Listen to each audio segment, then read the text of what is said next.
Preparing to go live, which means we are live. All right, the moment is here. Lebo Molax is here. It is the gender exchange. Is the 10th of May, 2023. The time is 6:37 p.m. We apologize for coming in a bit late, coming in a day late, but it is so worth it, right? Because some of us stalk him on social media. Some of us are religiously wanting to know, what has he done today? What is he wearing today? What is he saying today? And who is he with today? And then we live vicariously through you. When someone like you, Lebo, I'm going to let you introduce yourself right now. Let me just hype this up a little bit.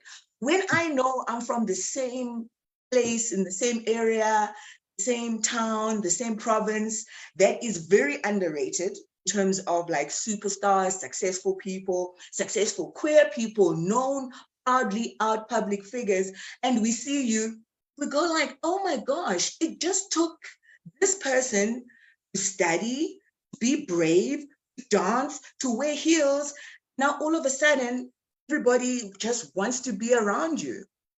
So we also want to be around you. Lebo, welcome to the Gender Exchange. How are you today? Thank you so much, Nosana. I'm doing great. Thank you so much for having me. I'm so sorry one more time, obviously, to the viewers that we are doing this a day late, but like you said, it's worth it. So I'm doing good. I'm looking forward to them. No, thank you so very much. And thank you for not scratching out any of the questions which I sent you beforehand. Because the reason why the topic between you and us today is in French, okay? It's in French. Yes. It's le masculine. La femme masculine. L'artiste. We thought like, let's go up level. Let's Louis Vuitton. Let's Gucci this conversation. Because we know it, right? Yes. You know, let's be French, because normally the only French I know is the stuff I need to excuse myself for saying. So I kind of thought this is a good excuse to have a French topic, somebody who does French kissing, somebody who does the whole French attire. So you didn't ask me, I wanted you to, but I was like, you know what? There's gay men, there's trans women, and then there's Lebo Molax. Yeah. Where does Lebo Molax fit in? And we're going to get to that a bit later. I want to start from the early days. Please tell us a little bit about your childhood, where you grew up, how it was like when you were younger, and take us through from there to varsity, to you finishing your school, and to being this dazzling personality that you are today. All right, so Lebo Molax is well known as Lebo Molax as a brand name, but Lebo Molax is actually George Malaula, which is Lebo George Molaolwa. Now, Lebo Molax was born and bred in a small town, which is the capital city of the Northwest, Mafikeng. Lebo Molax is a young Tswana queer man who obviously stayed in Mafikeng and in Rustenburg, between Mafikeng and Rustenburg in Northwest, during his high school times up until matric. And then after matric, for his university, he moved then to Free State, which is in Bloemfontein, and he stayed in the City of Roses for 10 years, where he, of course, pursued his studies at the University of the Free State. Lebo Molax grew up as one person who always believed in their dreams, who always believed in themselves, and who always had confidence in whatever they would conceive and in whatever that they would want to be. I remember there was a time when I was in I think it was around grade 10, just 2 years before my matric, when I started a dance movement called Mosadi Dance Club in Mafikeng, where we used to perform in P, when they had like what you call it, beauty contests, pageants, and where they had like June 16 celebrations when the municipality had a huge stadium filled by the community, and they would ask Molax to come do something. And then there was a foundation for art and culture called Mabana. I don't know if you've heard of Mabana Arts Council. It's also in Mafikeng. You get it around Northwest. I think they have a branch also in Taung. So there was a place called Mabana where every time they had events, they had to call me. And I used to perform there, dance for them. They started calling me Lebo Matosa. So for the longest time, I've been called Lebo Matosa. And I liked it. I enjoyed it because he was, of course, my role model at the time. And then, of course, she died. May her soul rest in peace. And then I continued the legacy at a very local level, being called Lebo Matosa. All right, over that stage, went to varsity at the age of 19 years, where I, of course, now started focusing on my academics. So before then, I had told my parents that, look, I want to be a presenter, I want to be an actor, I want to be in the entertainment industry, entertainment space. And my parents were like, you are brilliant, you are young, of course, you can do whatever. But I mean, you know how it is in this world. You can't just be an actor and feel like, and you think that you will make it. It's a very competitive world, and also we are not sure if you will make it. So go to varsity, complete your studies, be an academic, get those belts, get those qualifications, obtain them as they come. And then once you are settled and you know that you do qualify and you are a professional somebody, then you can do what you're passionate of. And I said, okay, cool, I'll do it for you. Went to varsity, started with my first degree, which was, of course, undergraduate degree, which was BSc Geology. Completed that in record time, 3 years time. How did you come to geology? And it's quite strange and very peculiar. And I understand a lot of people do not understand of all possible things that could ever study in university. Why geology? So there are three reasons. One, which is the main reason, was because my bursary that I got had gave me an options of what I could study.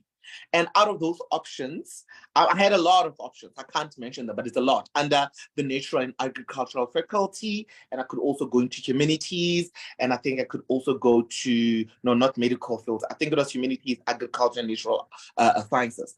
So that's point one, the restriction within the bursary that I got. And number two, I had a choice of doing actuarial science, which was the most difficult course at university. I had a choice of doing medicine because also I had qualified, but I just needed funding. And I had a choice of doing arts and culture, which is obviously performance and, drama, etc. But a friend of mine who was very close to me, her name is Komoto Kwang. She did not have funding, but she had so much passion for geology. And this is the person that I've known from high school for the longest time. So we all applied for University of the Free State from the Northwest. We all qualified and we wanted to go to University of the Free State. And now she is doing geology and I have an option of doing geology. And that's how I ended up doing geology, because I wanted to be with her in class. Very strange. Very strange. So I went for geology because I knew Kwang would be, in the same class with me. We registered for geology. And the third reason also I did geology was because I think a lot of people didn't believe that I could do it. And when I got to varsity, my seniors told me, no, geology is not for you. And no, you'll not pass. No, you won't make it. It's boring. But for that, I said, you know what? I'm going to do it. Not only to prove you, but also to prove myself that whatever that I put my mind into, I will always achieve. So and wait. I love your tenacity and your fighting spirit, because now to the University of the Free State, which I love, I'm also from there. I mean, I just wonder, because certain things are kind of race specific. Yeah. And geology, I would imagine, is probably a white male dominated space. Now you've already proved it with your results, your matric results, that you qualify for this. They can't dismiss that you're smart enough. So nobody was saying yet, but we don't have queer people in this course. Was there nothing like that? That's what I'm getting to. So, I mean, first and foremost, it was about character and the way I dress and the way I look. Who could you wait? With this, you won't make it in geology. Go to drama. go for arts and culture, go for something in the media, do PR or marketing. And I said to them, Hans, do you think a person of my caliber and status with a clear conscience would come here accidentally? You should be crazy.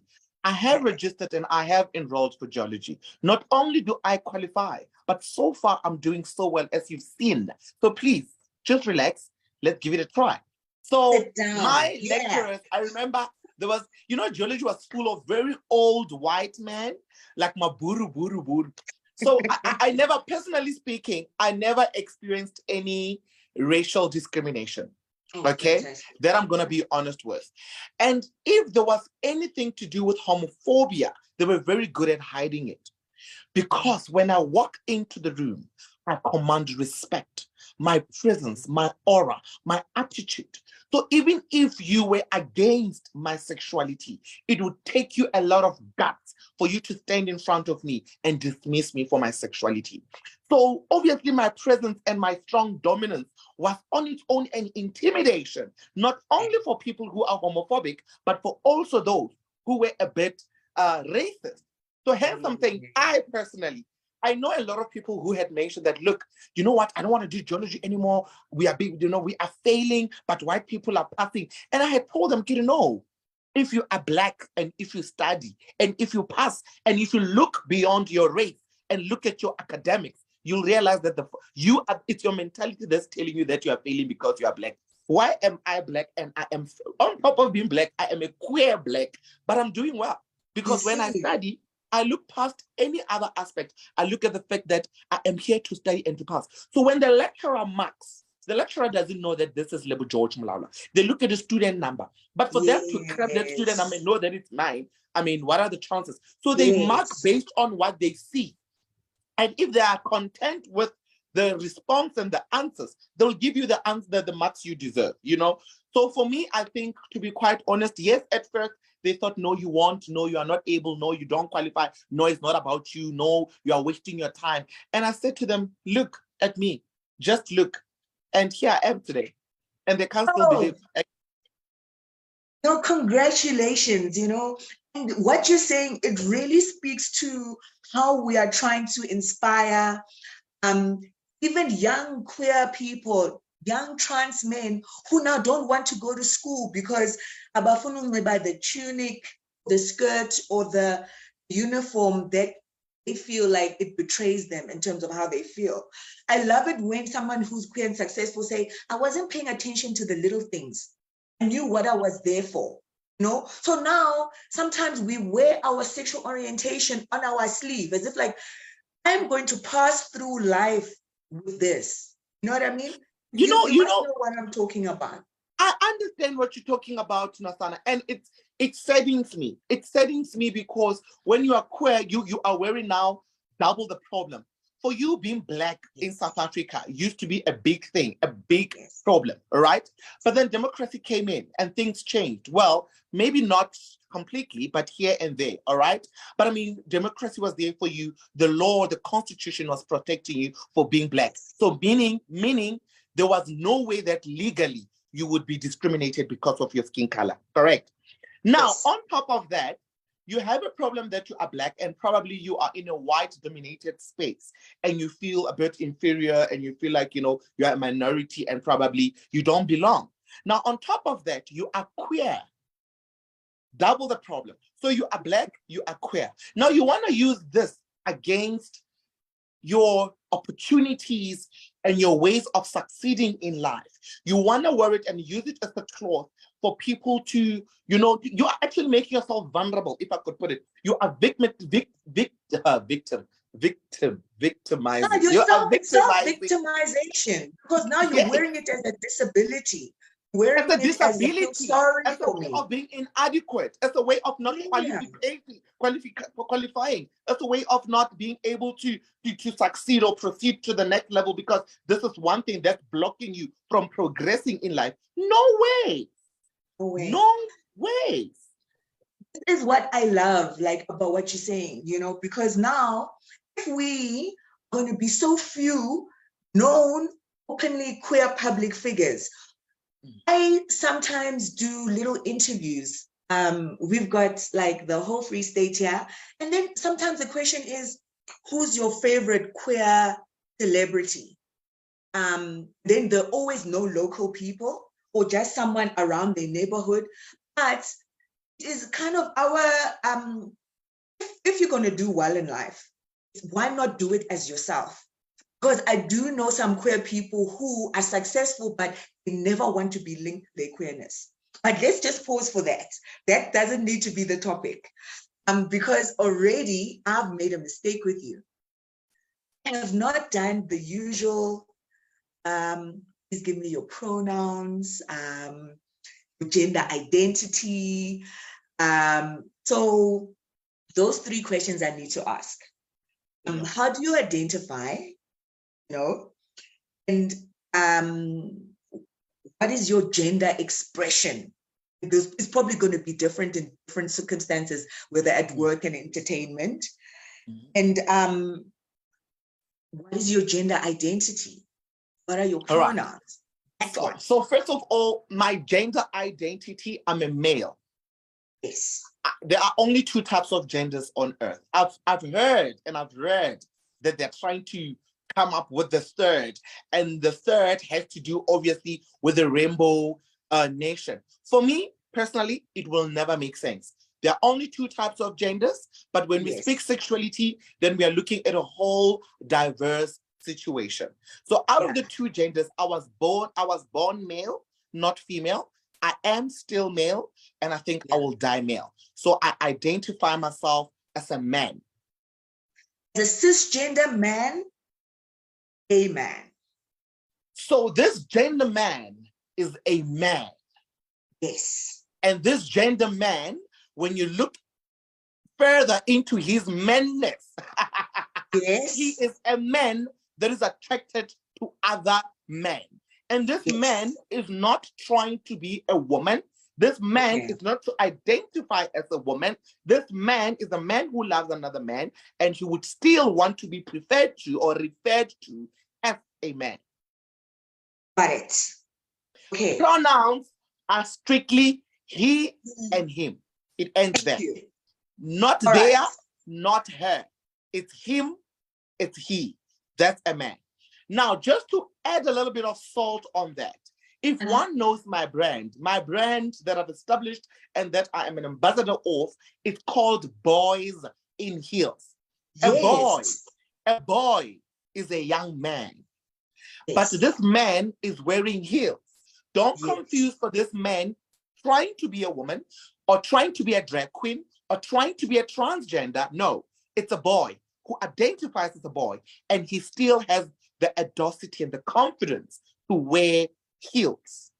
Boy in heel. So if I grow older than this, probably my brand will go man in heels, because I am a man. Thank you. That is a very big part of the clarity that we are trying to establish here. That a man can wear heels. They're not trying to be female, right? And you, as an entertainer, can you please also then give us the difference? Because you've given us the difference between a man that wears heels is not trying to be trans. Né? And you also mentioned you're not trying to be a drag artist either. But then what would you say is the difference between trans women and drag artists like RuPaul, for example? Okay. All right. So also I can be honest with you. What I said earlier on is I am not trying to, I don't know if I ever said maybe I'm not trying to be drag. It's because on my everyday life, you wouldn't see me ordinarily looking like a woman, but I do here and there look like a woman, and especially if I have to be on stage. So just to fix that, I could say at times I'm a drag, especially when I have to deliver on stage. Yes. Only that time. And the reason I'm also saying I'm a drag is because one would see me as a woman on stage, because I do put weaves, I do put hair, I do put full glam makeup, I do wear skirts if I have to and if I want. I do wear feminine clothes, you know? So for one to say, oh, he says he's a man, but he's very like a woman. So I also don't want to confuse people. If you still see me looking that way, if I am on stage, I would gladly accept it if you call me a drag for that particular time, for that particular service that I'll be rendering on stage. But any other day, I wouldn't call myself a drag. I'm still a man. Now, going back to your answer, trans woman, drag queen. Ladies and gentlemen, if you know the term trans means exchange. Transport means exchange of location to another through a medium of something, either an airplane or a car or a taxi or a train. Transport. Yeah. Transaction means an action where you change from one thing to another. If somebody says, have you effected a transaction of that payment, it means you have taken money from one bank account to another bank account. Trans. I can go further and further with the term trans. So I think already you have an idea what trans means, from one to another. A transgender means, I'll go back again. There are two types of gender in my experience and in my knowledge. If somebody begs to differ, maybe they have their own theory. I am willing to listen and I'm willing to be accommodative. But at this moment, what I am telling you is there are two types of genders, a woman and a man, which is a male and a female. When you transgender, when you are a transgender, you have moved from one gender to another. A trans man.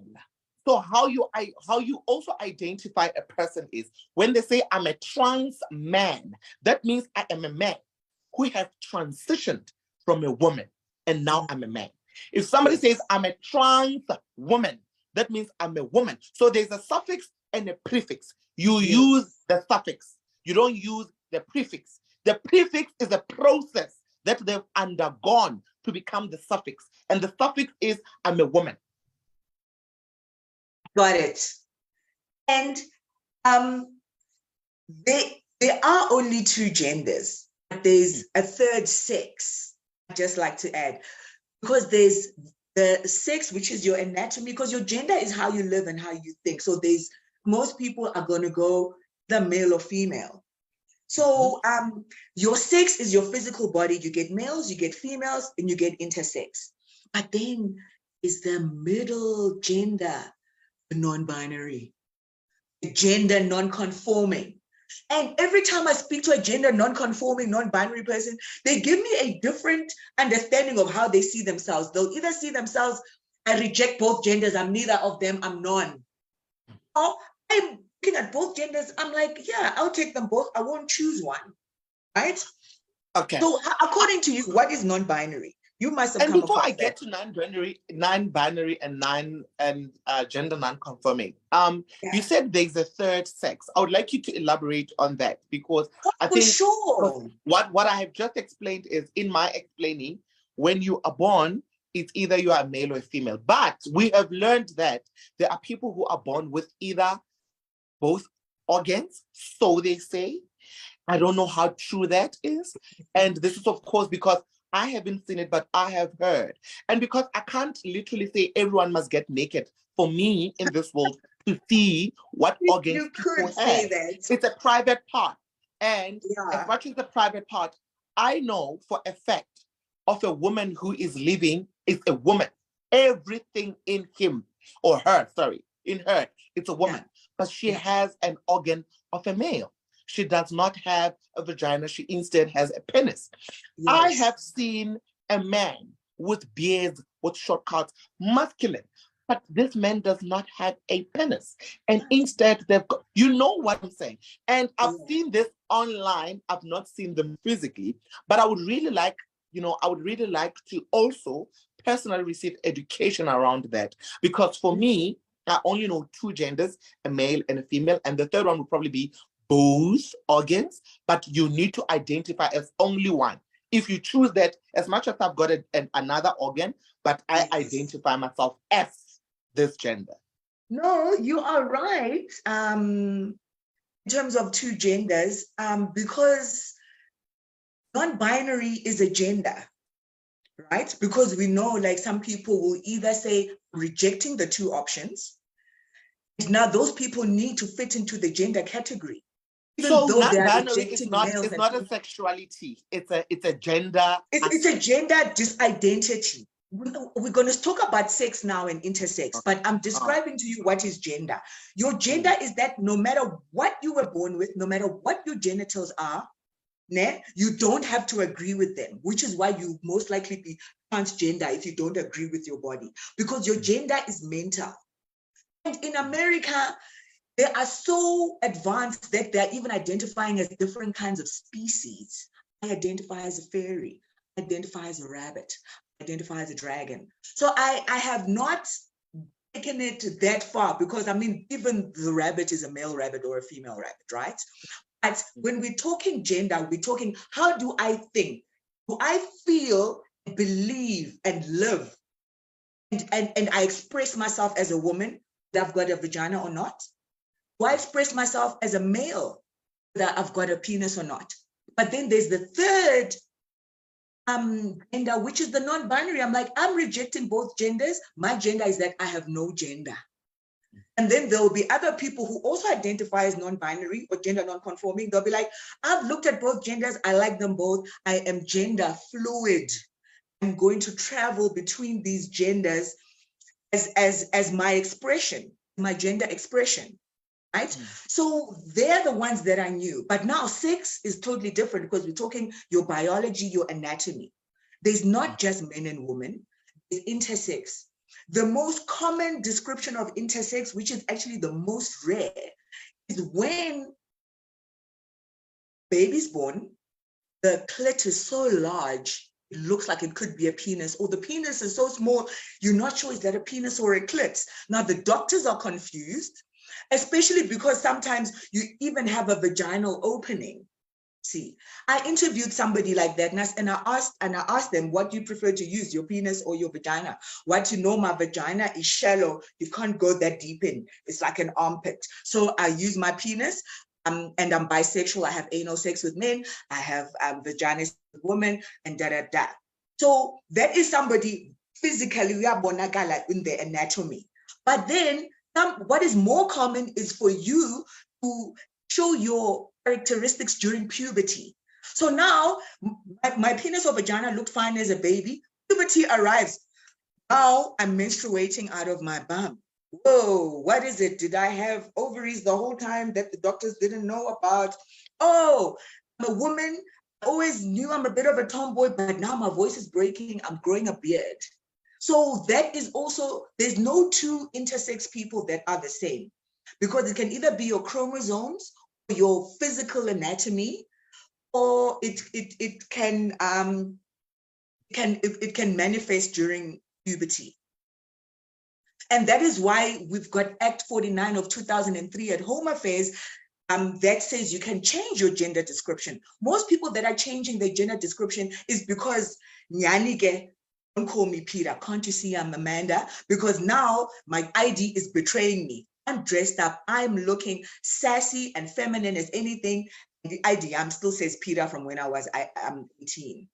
You know what I mean? So the intersex people are also allowed to change the gender description, because like, look at me now. You know what I mean? When this is definitely me, but let me change my gender description, my sex description. Because for me, that's why the wording is so important. If you're filling in an application form or something, it asks you your gender. You can say you're transgender. You can say you're a trans woman. You can even say you're a woman. But if that application form asks you what is your sex, you have to say your biology. But that's where institutions, they really need to, they need to move with the times, because they can't. Now I have to say I'm male, I'm going to be put into the wrong race at the university, which is why we were actually there today. So that's what that is. So I wasn't sure if you had a different description of non-binary, because Sana, they, them, they are amongst us. Yes. So non-binary is exactly that. So I always like breaking words. I don't know why. I think that's how my teachers also taught me. So every time when they teach you, okay, for example, I'm seeing here, there's an intrusion. There's a movie right in front of me, it's intrusion. So inside, intrusion, it's an intruder, intruding. You know, so I always try to Oh. break words so that I make sense. Non-binary, ladies and gentlemen, none, ow, none. Yeah. Actually, None none. of the binaries. Binary, two, bi for Yes. two, bisexual, bicycle, meaning it's two wheels, you are cycling in two wheels, that's why it's a bicycle. Bi what else? I don't know, but bi is for two. So non-binary. Oh, binary, two genders, male and a female. So it's non-binary. That means I am neither of the two. Let me charge my laptop. My apologies. So that's how I understand non-binary. And that's how I would also want people to start learning these terms, just breaking down the entire phrase and try to make sense out of it based on the smaller little elements that are descriptive. Yeah. Okay. Perfect. I'm charging. No, that is important because I mean, you are in the fast life of Josie. You've left us behind. We don't know the new things that are happening there. So I was like, you know what? I'd love to hear a new I description. can tell you something. There is a lot that still need to be done around the awareness and education of the LGBTI community. A lot. There are things that I understand and interpret the way I want to because I prefer that way because also it suits my mentality and my reasoning capacity and also my experience and my knowledge and also what I've been through and what I've seen and what I know. So I'll always try to describe and explain things in my own personal capacity. And then you come with your different experience, with your different perspective. When we match the two information, one way or another, there should be a common ground. So I should be thinking whether it's parallel thinking or we are diverting, but there must be sort of like a common ground of where both of us we agree with, one way or another. So for me, I believe, I don't know, maybe writing of books or documentary or where we calling people of such, I mean, intersex people are rare. We need them to avail themselves. We need them to be there to explain what they went through, who they are, who they identify themselves as, so that we know where they fit into the rainbow nation. We've got bisexual men who will tell you that, don't call me bisexual. I'm straight. I love my woman. I just want to have sex with The another man. MSMs. The MSM. MSMs. Yes. And we have sex with other men. So MSM, Yes. as soon as you say to them they are bisexual, they get offended because it makes them feel as if you are now trying to fit me into the LGBTI. The LGBTI is gay and lesbian. I'm not that. If I have sex with you, I have sex with you privately, and it's our secret, and because I'm enjoying it, but it doesn't mean that I would publicly hold your hand in the mall and announce that you are my partner. No, forget. I still love my wife. I love my kids, and I will die with them. When I want you, that's because I really want to have sex with you. And that's it. That's an MSM. So all that I'm trying to say, my friend, is I still believe it's an ongoing research and it's a process of acknowledging certain things, of finding out certain things, and of trying to come up with concepts around the LGBTI community. But it doesn't help when you and we know this. We can read about it. Here we are talking about it. I can imagine out of my 2 million followers on social media, what percentage of that baby. really Congratulations. understand? Thank you. How many of them do really understand what we're talking about? And there are people who are curious. There are people who really want to know. And they will tell you, Curious is one of the LGBTI pluses. Being curious and also questioning. Being pansexual. Sorry, I was going to move to another question, but you've just led us right in there. In talking about the MSM, right? Because we have married men with female partners who don't want to be called bisexual. Then here we are dating them secretly. And some of the cases that get reported to us of intimate partner violence, I was shocked to learn during lockdown that sometimes it was just about a couple at Jolayo privately, and when you just touched your man's hand in front of other people, small street, and that's why he beat you up. Then we have to understand, and now we can't help you because, now I know I'm not allowed to hold his hand in public. He still loves me. He was just beating me up to prove that he's not gay. The man you're going to sleep with tonight. This is what happens, because the secret is that serious. And Why are the you secret shocked is and deadly. surprised? No. I'm having goosebumps. Just that I'm good. Just that I'm wearing a jersey, but I just got goosebumps because I can imagine so every time somebody says something or they tell me of a scenario, I like putting myself, I like to see how I fit in it. So when you explained this, I already put myself in the situation. So that's why I was like, imagine what Lebo Molax beat up at Clubhouse in Small Street by a young man who is underground having an affair with, but this man wouldn't want to be identified as gay in public because the Molax are trying to greet or trying to say hi or whatsoever. And the man got angry and No, it would never come out. I mean, it wouldn't. I mean, that's why for me, I'm surprised that, I mean, I follow you on the socials. And I've heard like the most exciting comment that you made that I tried to share and then it didn't share. You took a picture of some gassy boys, you know, hanging out at the taxi rank or whatever they were doing. You were saying the best sex from these boys, you know? And I was like, I love how open and loudly proud you are because that, you know what that helps us do as an organization? Because you get the gay men that will tease the other gay men will tease one gay guy walking past while he's standing with his friends at the spaza shop. You get those group of gay guys, those group of straight men that have that MSM in them, that will tease and insult and harass. But that will be the same after 9, you're gonna meet at the tavern. So he wants you to agree to his double life. So for me, I was saying, let's call out the fact that if you are teasing me, you are possibly gay because you are trying to hide it from your friends by being mean to me. Have you got any examples of some cool, sassy stories that you comfortable to share? And those kinds of interesting scenarios. 99% of homophobic men, they are hiding behind what they know they could possibly do if they were to be closed in one room with another man. That is why they want to keep a distance away from gay men, because they constantly remind them of the things they can possibly do with them or with another man. So the reason they're homophobic and the reason they clinch when you're around them, it is because their mind is telling them that this is who you are. And this is what you know you can be or what you have to do. So them being distant from you, it helps because their mind tells them, no, you're not around gay, you're around women, focus on women. But once a gay man passes, then it triggers the thought and then the truth in them, which is, hey, you might be doing both genders, or in fact, you are shielding with this poor woman. That's what you want. That's who you are.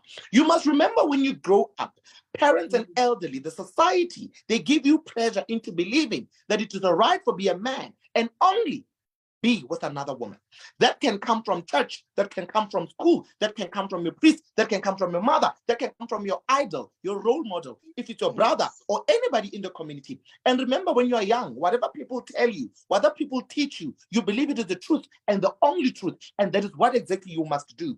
So if you are young and you are gay, and you know that you are gay, your elderly will tell you, no, it's wrong and you can't. The right way is to have another woman, and that's it. That's the only way to go. Because of the fear they have instilled. Fear that I know, one of the fears that I know is they will tell you, if you're going to sleep with another man, you're going to die from AIDS.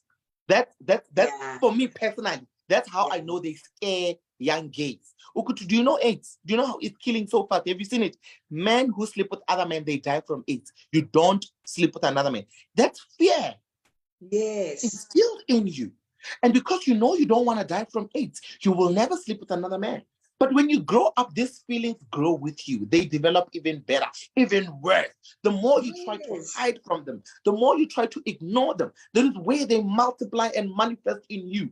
And now they build a monster in you. All right? So I do understand why you are telling me. You see the story you just explained, Nokuti, this guy got beaten because he's sleeping with another gay guy and he doesn't want to identify. It was not that man beating him. It was the inner psyche, the inner person in him who is so afraid of being identified as gay because of the knowledge that he has and because of the fear that he has. Ukuthi abantu bazothini What Yeah. will people say? What will people do if they find out that I've grown up having a girl and possibly a child or two, and now I am busy with another man? How am I going to stand the community? Yeah, but the thing is, I feel like you are pushing that boundary so well. If as an organization, we don't scope out a queer person necessarily always with the expression and the gesture and the butchness and the femness. And now we know, because you've educated us, that a straight man, nasty guy, is actually very much interested and willing in gay sex, and it's a legitimate, it's a legitimate relationship. Because my fear is that I'm afraid that you can be targeted, because the more well-to-do gay guys, if they go to a tavern, straight men will target them.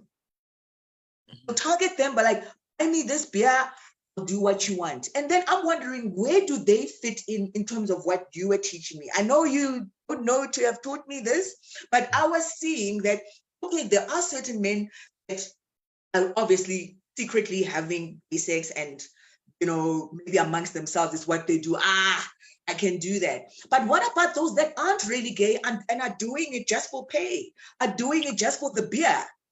The what are they called? Like homelessness and being gay at the same time. Is hobosexuals, the hobosexuals and things like that.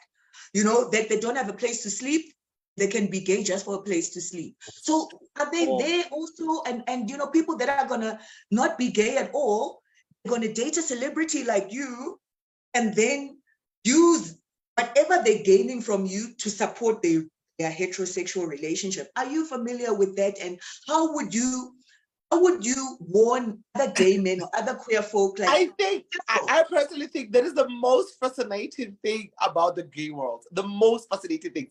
Gays do not want to date other gays. Gays want to date straight men who are actually in a relationship with another man. With another woman. A man that is so masculine, that is so rough, the one that is so dangerous. And Ukuti, you know what? He will give you exactly what you want, because he will give it to you as though you are a girl. But another gay will be so soft and so lenient, and he would also, be clean and be cautious of how things are done. Straight men don't care. I mean, they do the things. So now, getting back to what you said, Nosana, yes, the mind is an engine of a human being. And I want you to imagine it as a car. If the engine of a car is not working, the car won't move. Yeah. But if it's moving and you are telling it that, or maybe it can only move with gear 1 and gear 2 because there's something wrong with it, it will only move with gear 1 and gear 2. But if the engine is fully functional and it can move up to gear 6, it will get to gear 6 if it has to. Any man under the sun can sleep with another man if they have a reason to. I'm going to repeat that. Any man under the sun in this world can sleep with another man if they have a reason to. One reason could be, we mentioned this, curiosity. I don't want your money. I don't want anything from you. But I've heard that S is nice. And I know my friend is also an after man. He told me he tried another gay. So I'm also curious because I'm a sexual being. I'm a freak.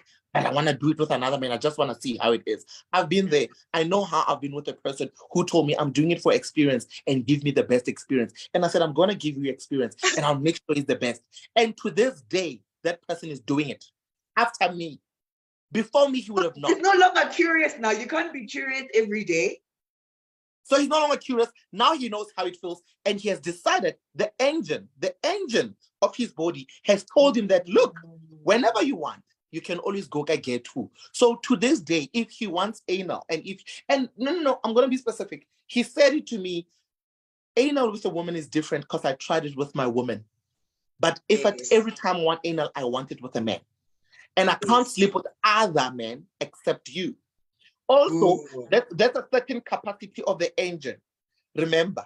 But once the engine also expands to another level, he can actually do it with somebody else. So far, because he has done it with one person and it was good, and he feels like this is the only person, only man that I can engage with sexually. Look, he doesn't even want gays next to him. Only homophobia.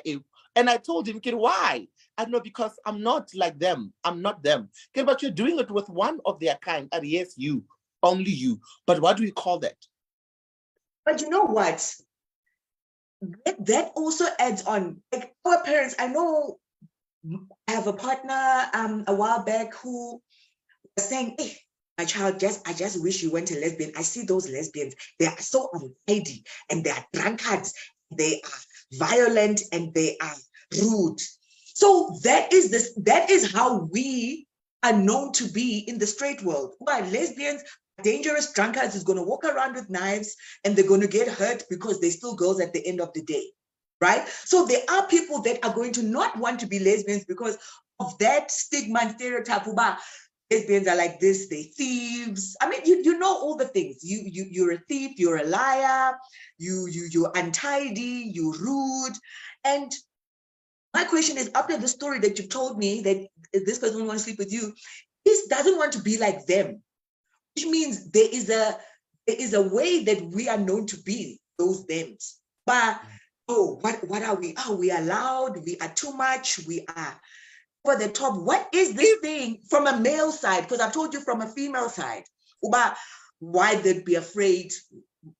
Some mothers would be afraid for their daughters. But what is that culture about? That they are saying those things. It is one thing for sure. One person can never change a perspective of the entire nation based on what they have told themselves that they will believe. If they had told themselves that we believe and we trust and we know that lesbians are like this and this and this and this, you as an individual, one person, you can't change that perspective. But what I know that you can do is to live your truth and prove them wrong. Exactly. For example, where I grew up in a location in Mafikeng. There were elderly gay people before me who were also stigmatized. Hey, who already died from AIDS? Who is already sick? Is still alive, but is already sick. And who is a drunkard?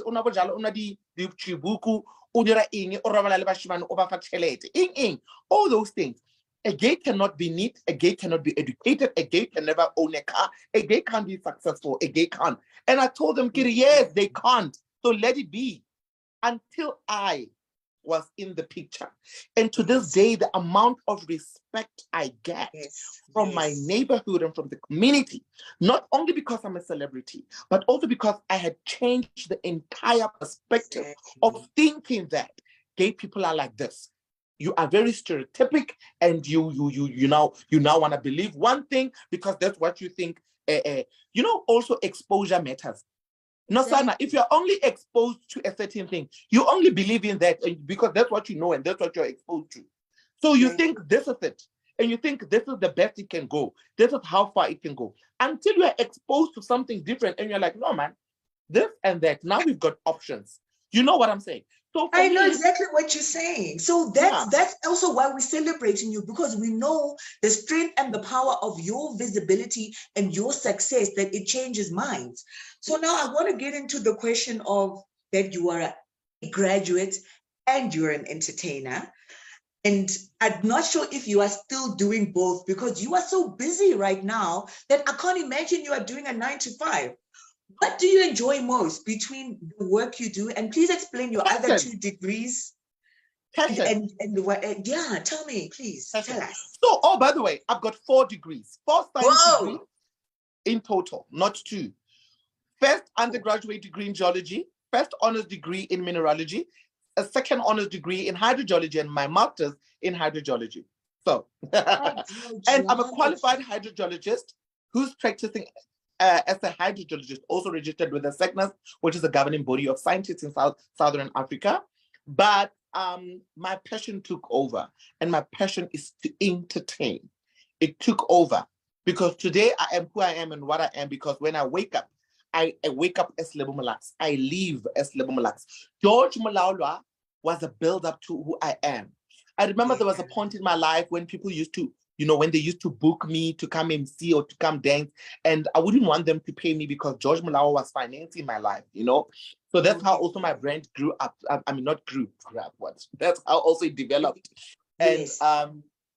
so for the longest time, I think about 3 to 4 years of starting my journey as an academic and as a young professional, I started establishing Lebo Molax, and I started spiraling into the entertainment industry. But at the time, I was not making money from the industry because I knew that George Malala is fine, Yeah. And Yeah. the time I started charging, people said, no, you can't come from zero to this.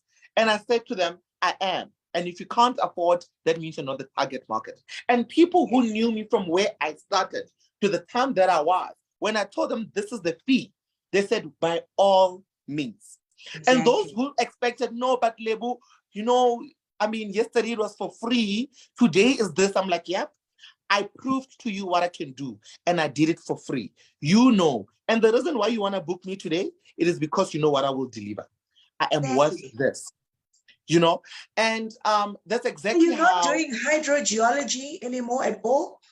I am, but It's I'm a hydro consulting. So does that meaning mean it's you can part-time. dig into rock and find water, or you can you can use water as a power, like the power of a waterfall, something? Because I'm really thinking, actually, can you find water? Just a quick thing, because I'm fascinated. I'm like, can you design an engine that can use water as a power source and create electricity, or can you find water in rocks? So that would be hydropower, and you cannot do it with underground water because underground water is an unreliable resource. So hydropower, you can use it when you look at ocean water, sea water, because you can see that it's gallons and gallons of water that you can use. But underground water is unreliable because, first of all, you can't see it.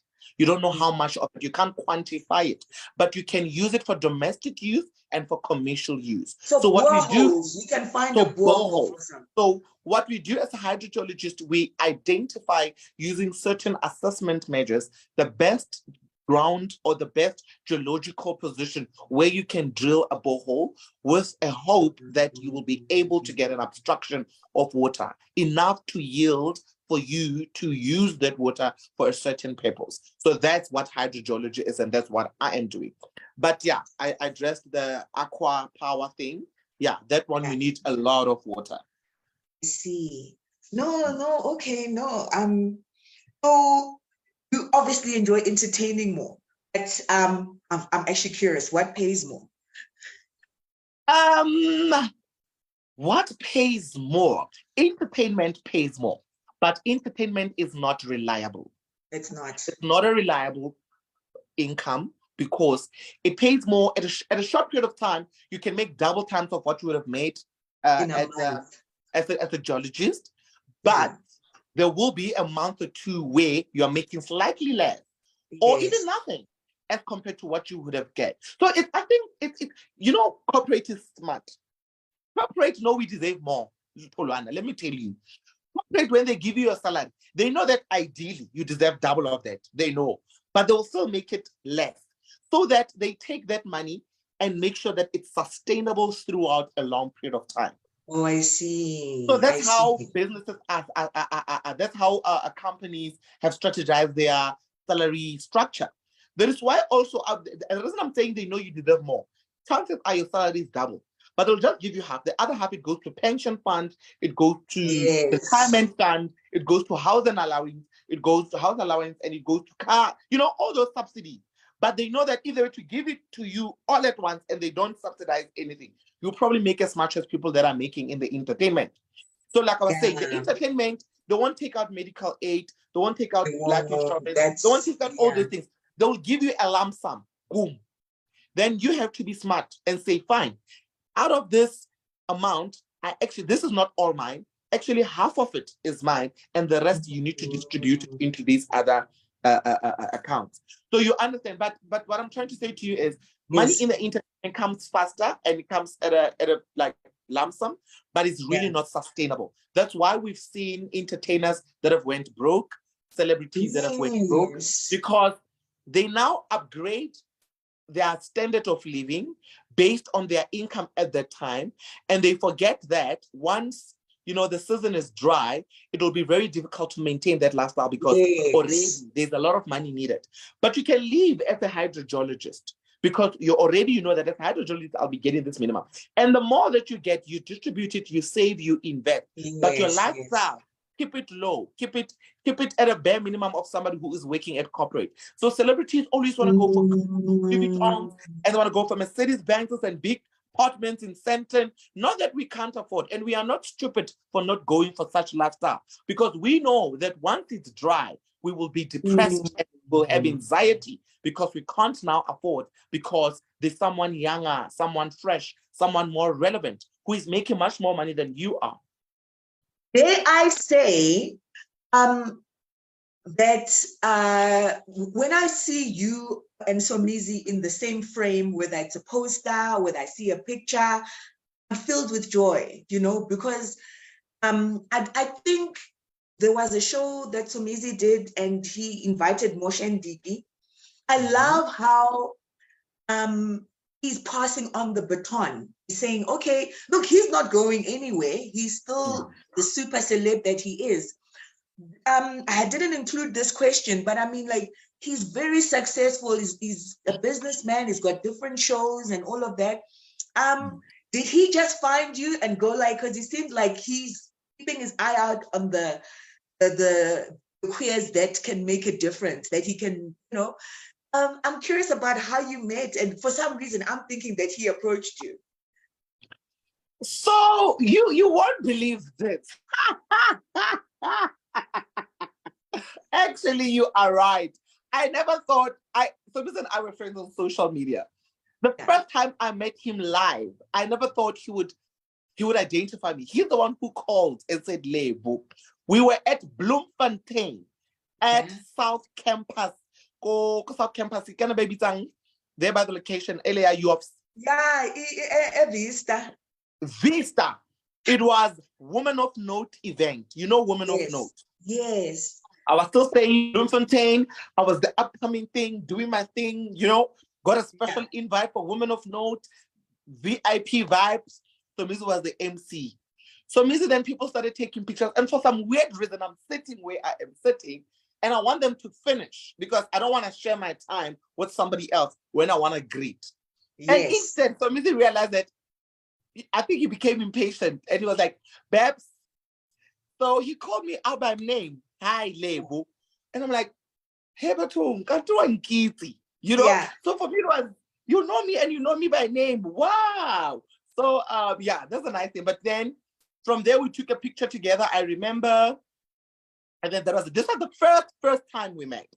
And then we continued our relationship on social media for the longest of time because I continued staying in Bloom. So every time he had shows in Bloom, we'd meet, here and there. And then I think our relationship solidified when I moved to Joburg. So as soon as I moved to Joburg, I think a year or two before I moved to Joburg, because there was a point I was still staying in Bloom, but I was frequenting Joburg like almost every week or 2 weeks, and that's when our friendship started solidifying because we started attending same shows, we started attending same events, we started being booked in the same event, and then that's how now our space started becoming smaller and smaller, such that, our relationship started growing bigger and better. What's the best advice he's given you? Especially because I feel like he's an older version of you, because he doesn't have a profession and all of those things. I mean, coming from Sarafina and touring the world to having your many, many TV shows and being a super stylish personality the way he is, I'm sure he's got some words for advice for you. Oh, you've said a lot of profound things.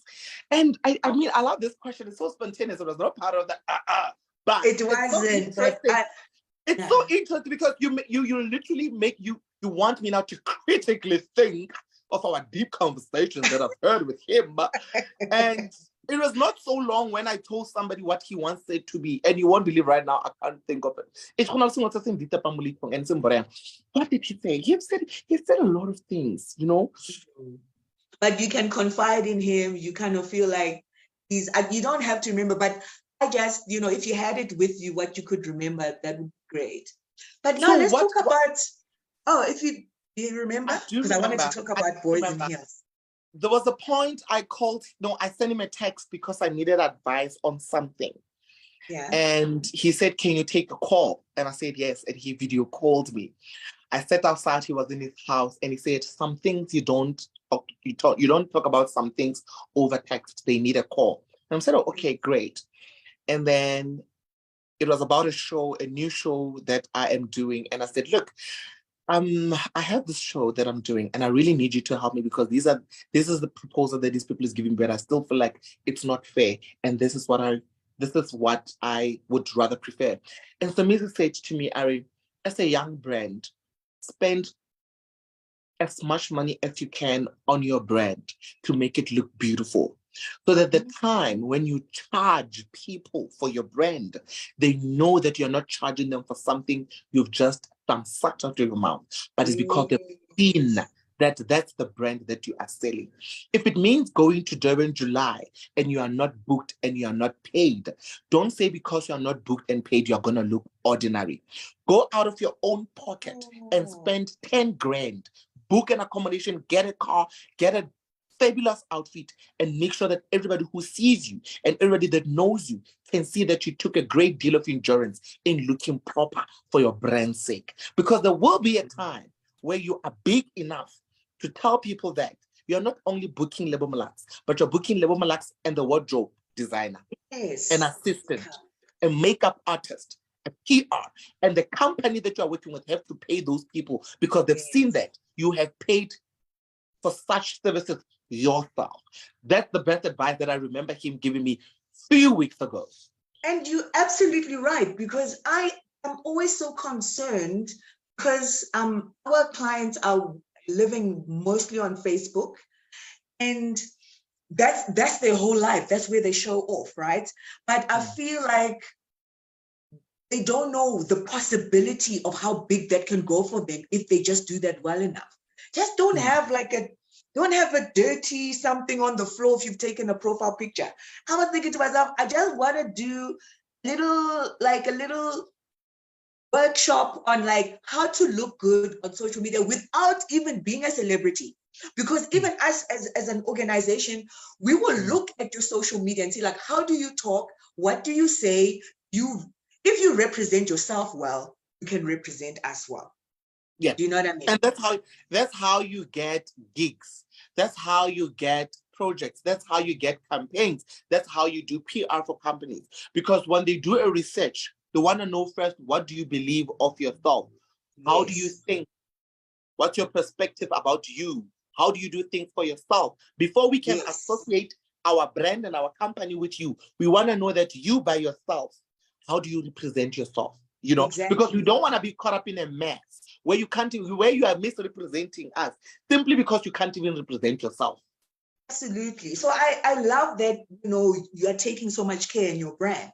But now let's talk about boys in heels, because I see little mini boys in heels popping up.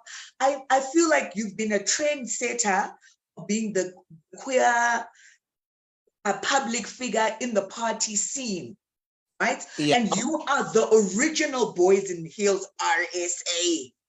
Right? So other people can be boys in heels, but not Boys in Heels RSA. Tell us about the journey of that, like when it became an official brand.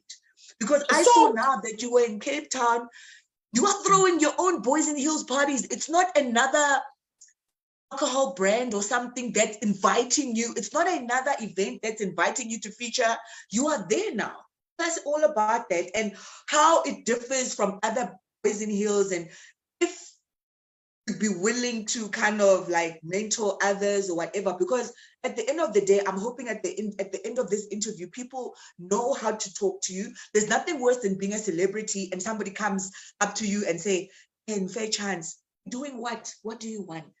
So just give us a little bit about your journey in RSA, because it's big and it's very impressive. Boys in Heels RSA right now is international. We're getting people from America who are coming to attend the event on a monthly basis in Johannesburg every first queer Sunday of the month. We get people coming from Atlanta, people coming from Morocco, and people coming from Africa. Now, for me, I like it when somebody comes from Africa We know what's going on in Uganda. And I mean, it's a very stressful situation. At the same time, it's uncalled for and nobody really wants to be in that. So if I see somebody saying, I am flying all the way from Nigeria, I will be in Johannesburg for 2 weeks, but I have specifically chosen my date of my stay in Johannesburg because I want to attend Josie Boys in Heels. Oh, my God. Now let's take a step backwards. I've always been myself, and being myself, being a firm young gay who would always express themselves however they want to. Wearing heels has always been one of my key, key activities, with not just dancing. It's been your swag, babe. It's been your swag. Swag, yes. So I've been doing that, not just dancing them, but just wearing them. Boys in Heels started in Bloemfontein. Wait till Bloemfontein made me. I remember. Bloemfontein made me. I always tell people, Bloemfontein is my second home, no matter what. But anyway, even when they introduced me in events here in Joburg, but yeah, welcome, Lebo Molax from the Free State. And I'm like, Free State. So it's not the first ever Boys in Heels event started in 2019 in Bloemfontein. Yeah. And it came by when I was booked for woman to woman event to come be an MC, but I wanted dancers who will actually get on with me on stage, and I wanted them to dance in heels. It all started as a small group of dancers, 3 of us. We danced. This was not, at the time, we had not yet established Boys in Heels Advocacy. We had only called ourselves Boys in Heels. Yeah. We danced sharp. Because of demand, we started getting bookings. I'm like, no. We are not a dancing group. We are an eventing company.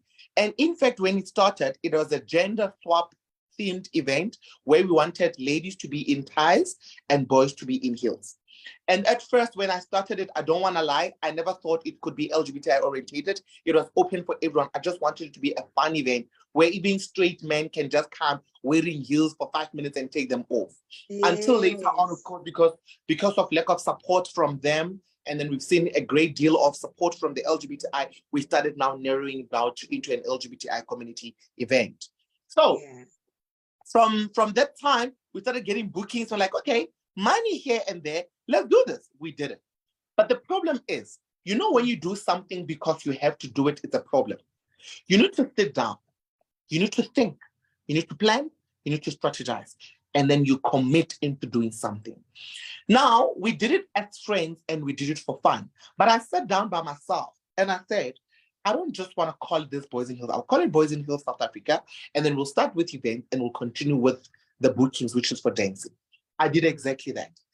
And it went well in the Free State. We did well for about a year or two, getting bookings here and there, even beyond the borders of the Free State. We went as far as Northwest, as far as Mpumalanga, Limpopo, Joburg, you mentioned.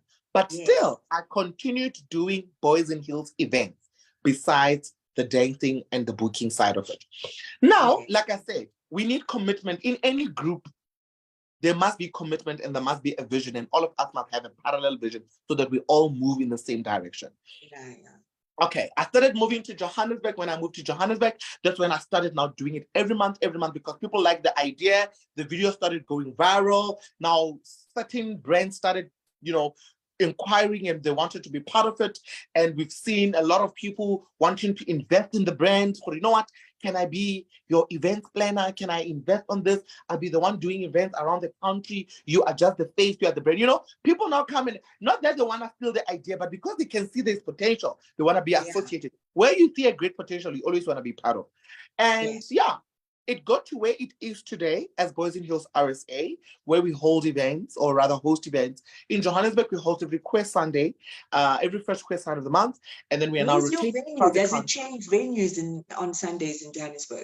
In Johannesburg, we only have one venue there where we are hosting because we have an agreement with the person and because it's a queer, accommodating, very, queer-free space. And a lot of queers really like the place. So we don't want to also change around. Because we don't want to mess up the brand, because we don't want to take it to another club and then maybe the bouncers are homophobic or the owner is homophobic, then they give them a a horrible experience, it will speak Yeah. to us as a brand. So we've decided to deal with one person that we know guaranteed the experience will always be the same throughout. Now we did the Bloemfontein one sometime this year, and then we did the Cape Town one. Now we are looking into Durban, and then potentially Northwest and Limpopo, but we are not sure. We are just still under the pipeline. But Yeah. that is exactly, so I am the founder, I'm the ambassador, and Yes. I am the CEO of Boys in Heels. It is a registered company. Yes. It is registered and is registered with CIPC. That is why you as Nosana cannot host Boys in Heels on your own without us, because you will be then misrepresenting my brand, using my brand and my company's name that I have registered. Just like you can't Yes. open a Pick and Pay, just like you can't open your own Woolworths. It's a similar situation. We've had people Yeah. trying to host Boys in Heels. We've had people trying to host boys, something similar. Others call it Boys in Heels, but they change the heels into heels of a mountain instead of heels of heels. Oh my But word. they are really trying to. Oh, they spell they're it with trying a to avoid- Z. Boys in Heels with a Z. That's when you can't dispute, I suppose, when there's a different spelling or what. So You even can't with that, challenge them. it's intellectual property that matters, not the spelling. Oh, So even if you say it's Boys in Heels and then you put the heels with a Z, when yeah. I file in a court order, my point will be it's still, because when you register Boys in Heels with a Z, it will tell you Boys in Heels it's registered, by the way. So Oh, if you try to register and CIPC and say Boys in Heels with a Z, it will show Boys in Heels with an S and say already registered. So it's not about fantastic. changing certain Spelling. letters. It's about the concept. The concept is about Boys in Heels. Whether in Z or with S, they're still in heels. And this concept Fantastic. belongs to someone. So you've So got the possibility. I mean, if you if you start casting some future like dancers, they will have to go through your betting and for you, and then they'll be like what is it when there's one of different, like when Spurs got different branches, there'll be franchise. another branch. Will you be willing to franchise it and then people pay you? What's the future for it? Because people want it. We wouldn't do that because people will Yes. misrepresent. Will misrepresent our brand. People do not understand the idea that I have and what I would have done if it was me doing it. The reason I'm saying this is also there was a proposal that somewhere in Northwest, people want to do Boys in Heels, but they want to do the promo so long, but I mustn't be there. They'll just do it on the name of Boys in Heels. And I said, no, you are not going to do something with someone else's brand. And if anything goes wrong, I must account because it's my brand. I must be there to see that you're doing things the right way, and I must approve of the things that you'll be doing, especially if you are doing it with the use of my brand. So I really can't. So I can't also make a franchise and say, go, let's say, Northern Cape. They decided, no, there's Boys in Hills called Northern Cape. Who is Boys in Hills? Why is there Boys in Hills at Northern Cape when Lebo Molax is not there? I am Boys in Hills. You are in charge of all the Boys in Heels in the country. No. The reason why I ask, Neb, we had a GBV awareness campaign, and you've seen these around the world where men wear lipstick to protest GBV, where men wear heels to protest gender inequalities. Because then what are we going to do as activists when we are trying to use men in heels as a protest to march and not dance? Because we want to do that. We want to give you this. That is allowed. You are doing it to protest, and you're asking men to be in heels, to wear heels, right? Yes. To walk. It's not so you are not making money with the use of Boys in Heels. That's my point. So the problem is when you start to make an event and you want to call it Boys in Heels, then that's where the problem is. But if you generally ask men to be in, men can wear. I know now. A year ago, I was working in certain projects with private companies.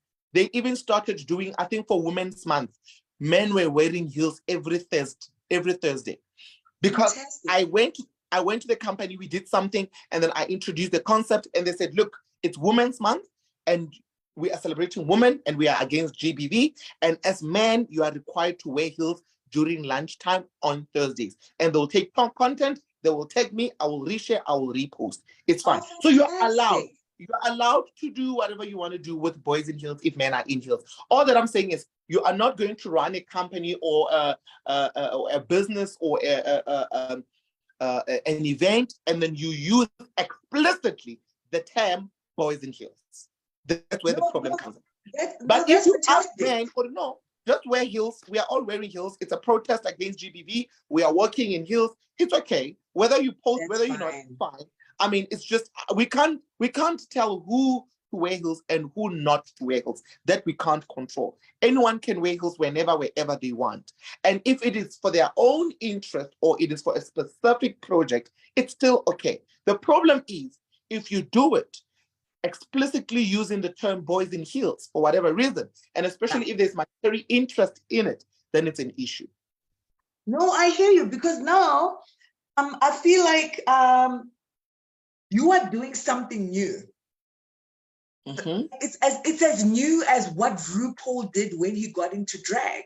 So do you feel like you have created a new category for queer lifestyle, for queer entertainment? You're using boys in heels for that? Because I mean, now that you've patented it or you've registered it, like, where do you see the future of it going? Because look what RuPaul did. His TV shows, he started off because he's a gay man. He started off just doing drag. But look what's happened. He's always in every drag race, obviously. So what do you see the future of boys in heels? So, I mean, we all start somewhere. But my biggest dream, of which I pray about every day, God knows, it is to hold. You know what Coachella is? I'm sure you do. Coachella. I've heard of that word, but it sounds like some expensive clothing of something. What is it? So Coachella is the Beyonce label. So I want the whole world once in a year to come, gay men, lesbians, bisexuals, transgenders, the entire LGBTI crew, or rather, not even crew, community, to come to South Africa on this particular day where we are all in a stadium. I don't want a warehouse. I don't want a club. I don't want a convention center. I want a stadium, a very open field. And we do one hell of a party to celebrate ourselves. And there will be a lot of entertainment there, entertainment of boys in heels, entertainment of lesbians, whoever, all the entertainers. But the event will be called Boys in Heels South Africa. And it's an event. Boys in Heels South Africa. So Americans, and you mentioned them, Chun, the entire world. But only this one time of the year, we are all going to South Africa. We are not going for pride. No. We are going for boys in heels. And we know that it's a carnival. We know that during the day, people are, they don't have tops on. They look so sexy with their undies and whatever. At night, the show begins. We switch off the light wherever you are. You know DSTV Delicious? Yes. Something that big, right? My inspiration is drawn from DSTV Delicious. You know what I love about this, Lebo, because before Boys in Heels, I would never really see butch lesbians or trans men in a frock or a skirt or heels, because now you went so far to be masculine, to be male, that you can't go back. But it's because of your platform, like Boys in Heels. It even allows trans men and masculine presenting people to not be called that they flip-flopping or that, but you identify as this. Why are you suddenly wearing heels? Why are you suddenly wearing a dress? Why are you suddenly wearing makeup? I've just noticed that I've seen a few trans men, a few really butch identifying lesbians, and I can see that you are the inspiration for that, because now no one's confusing that. Now, are you female today? What happened to all of this? So it's a really powerful move, because almost as if there's no point of return. Like once, look, people are always going to be afraid, oh, you're going to go for surgery, and then what if you change your mind? Because that's what we do with our gender expression. We are almost not even allowed to change our minds. If I went all the way from like, I'm not a girl anymore, I'm a boy, then Boys in Heels is here for us to kind of allow us to have our gender expression, right? So really, thank you for that. That's like, honestly, before you, I wasn't seeing that because a guy had to stay a guy, even a trans man. Have you noticed That's that? my Are you hearing what I'm talking about? Yes. So that's exactly that. And I think also what we've realized is, especially with our month-to-month event, you know, when you're gay, also there are roles, bottom, top, vest. We make a top who is in our world seen as a man and supposed to be masculine and being danje. We make men who are amadoda wear heels and crop tops, but for you week and come dance with us. It has nothing to do with your sexuality. It's a culture. It's a movement. Yes. Then from there you can take it all off and now go back to your role and continue living your life. You are doing activism. You're an activist. And this is how I'd like us to wind down this conversation. We're a trans organization. We are mostly funded to be giving HIV counseling and testing services to the trans community, right? And now I see your activism in the Boys in Heels. So as a public figure, you do MC work for straight weddings, they know you're a boy in heel, and I'm seeing you as an activist. You know what I mean? Do you feel like you have a role to play in this gender conversation because of the unique space that you're in? And how do you think you are helping gender minorities like the transgender community? Because I see you doing that. Absolutely. I penetrate, I reach where most and where some cannot reach through eventing. Because when I'm at the event, I've got the power to share my mind and I've got the power to tell people what to think, how to think when it comes to LGBTI community. I was an MC of 2 lesbians who got married in Muruleng, very well off, very successful, very educational. And because of, you know how obviously when you have money, the community just respects you despite of your sexuality. So I think that I think for the longest time, they got the respect because of their social status around the community.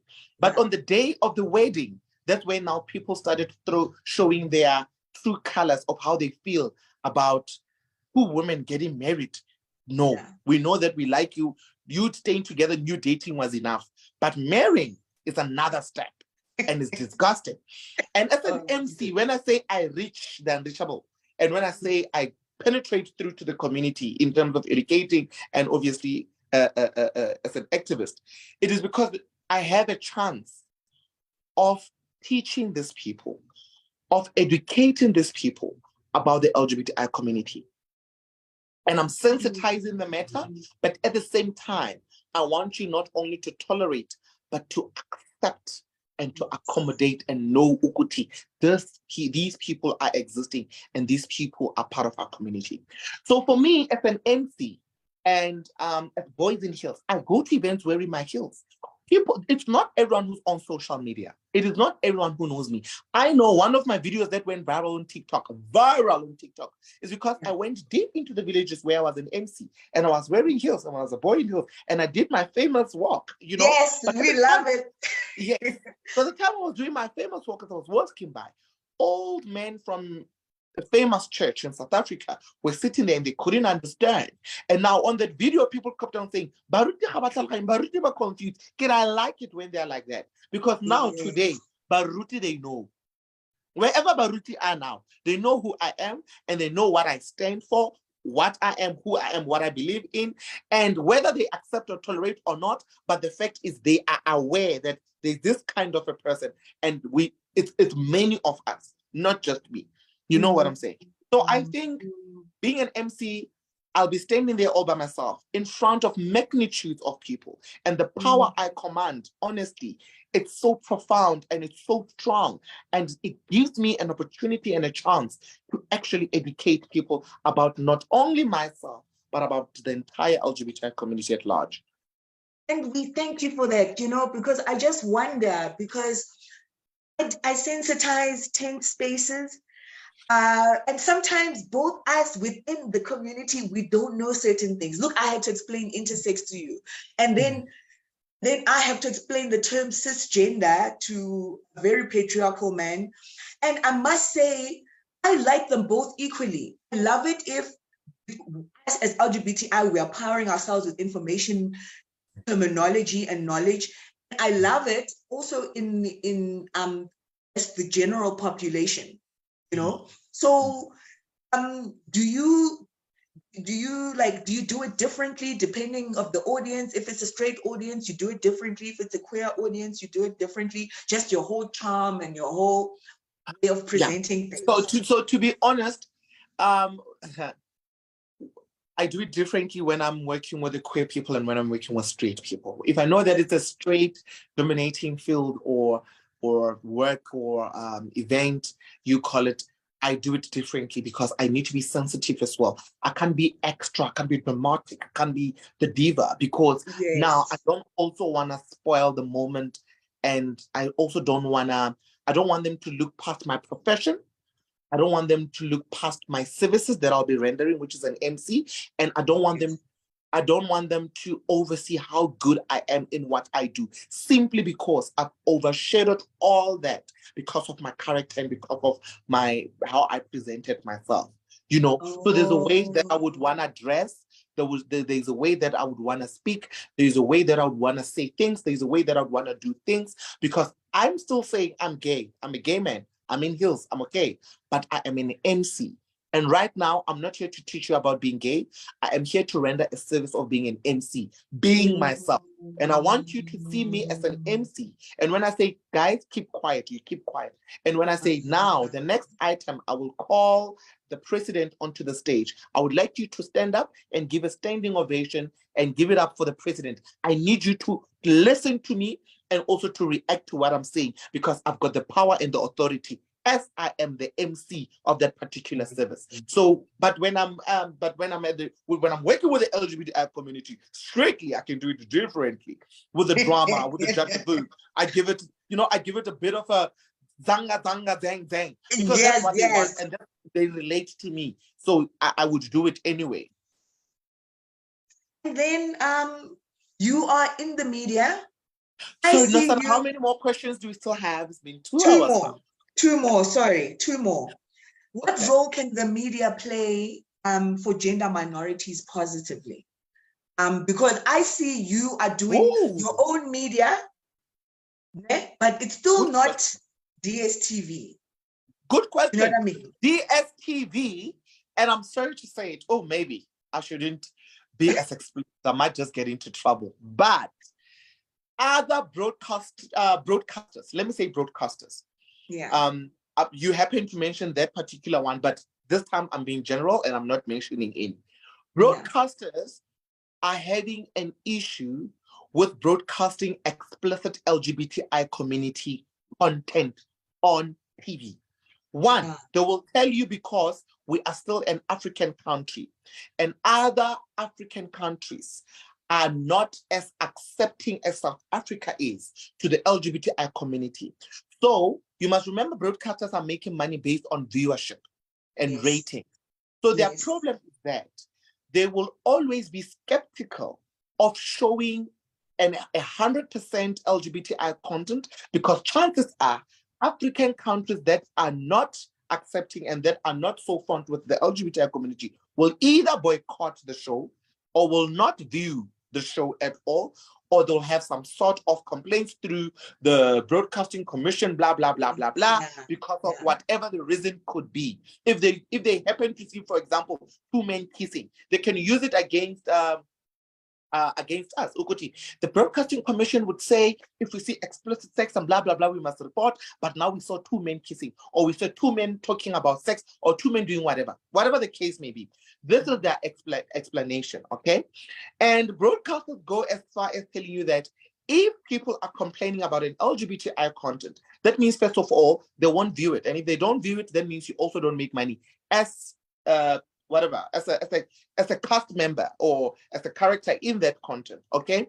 So for me, I honestly feel, in my opinion, we still need a lot of, okay, maybe not a lot, but a fair number of shows that they do not really have to be 100% LGBTI content, but we must see elements of the LGBTI here and there. For example, if I tell people that I want to do a reality show and I want to call it Days of Josie, I'm just making an example. And I say, ooh, lifestyle, it's a lifestyle show, it's a reality show, Days of Johannesburg. Broadcasters will not accept it. I wouldn't even and I'm not telling you this, a Big Brother house with just queer people. I would think, you know what I'm saying? When we say Big Brother queer, Big Brother queer edition, it's a problem. And it's a problem from just the naming of the show. They'll tell you that already the naming of the show is a problem because you are already saying gays and lesbians, and it's an issue. But if you say Young Stars of Josie, they'll say, okay, Young Stars of Josie, quite acceptable. But when they look into the content and they realize that actually Young Stars of Josie is a gay show, whoa, it's a problem. We can't have Young Stars of Josie being gay. Like, I'm telling you this because I've been there. How many people want to see my reality show on TV? We are here for it. We are here for it. You know what I'm saying? How many people really want to know? And I want to sell a story of my life. I want to tell a story of how I'm an academic and educated and went to school with 4 degrees, but I'm still queer. I'm still in the entertainment industry. I want to sell my story to tell young Black gay men that it is possible to pursue your academics and it is possible to still be yourself. It is possible to be a CEO of a big company and still be queer, and tell your colleagues proudly that you are queer, because people in the corporate space want to hide and shield through their profession, but they don't want to accept and they don't want to come out as gay people because they're afraid of how they'll be judged. They're afraid of how they'll be called off for being gay. And I want to tell them that you are the CEO because you qualified for the job. You are the CEO because you deemed fit for the job. And yes, there's nothing wrong with being gay and being a CEO. Absolutely. How many people would wanna look or rather watch a show that will actually push for such ideas? And then now the broadcasters tell you, you can't tell us gays of Josie, and you can't tell us, okay, it's queers of Josie, young stars of Josie, but you can't have 80% of gays being part of the situation. You are basically teaching the world about gays. So this show, it's a documentary or a show about gays. We can't. But if you put it in a more generic way, where I have straight people, where I have girls, where I have boys, and also now that means you are diluting my idea. You are diluting what I'm trying to sell. I can have a show with straight people and call it whatever, it's fine. But if I have a strictly gay or LGBTI show where I want to teach and educate people about the LGBTI community, why not give me a chance on TV? No, you're gonna get there. Look, RuPaul did it with Drag Race. It's 100% drag. Yeah, but also because it's an American show, my love, and it's not a problem. In South Africa, when I'm Nosana, I wish just that we are online, obviously, and people are viewing this video. But this is a very sensitive matter, and it breaks my heart because it goes beyond a rejection of showcasing talent of gay people. It goes beyond that. It goes as further as sabotage. It goes as further as, no, we can't have two of the same people doing the same thing. We can't have this and that. So it's really bad. It's a very bad situation. But like I said, we are hoping for the best. Maybe things will change. We don't know when and how, but we're just hoping that media. There's Netflix, there's Amazon that just arrived. I really think there's room for growth. And I see you doing it. I'm also going to play my part. My last question to you is, describe yourself in one word. In one word. Woo! Boys and girls is such a sentence. Jeez. Describe yourself in one word. Game changer. I know it's sort of like two words, but it's actually one word when you put it in context. Game changer. And you are indeed. And we are so grateful to you. Thank you so much for giving us your time. And there's like 12 people that have loved and liked this. We've got one message that says beautiful. I think people are still trying to just wrap their heads around what just happened. So I'm really grateful to know you. Tholwana Molemo thanks you, and we wish you all the best. We want to see you on TV. And please continue to fly the Free State flag high. And thank you so much for everything you do and for your success. Thank you. I really appreciate it. Thank you so much for having me. Thank you. All right. Have a great weekend. I mean, it's not Same to weekend. you. Why does it feel like Friday? It feels like, I'm sure everyone says it feels like Friday every time they're with you. I suddenly feel like it's Friday. The energy. All right. All Well, right, thank you so much. thank I you really so hope much. we'll see you next year at Pride, if not sooner. Have a Yes, good if one. not sooner, hopefully sooner. Hopefully sooner. Yeah. Well, I'm gonna find Yeah. you in Joburg. I'm in Joburg this weekend, so I might see you. I Oh, don't know. okay. We'll see. All right, Thank then. you so Have a much. good one. All right. Thank you. Same to you. Cheers. Bye.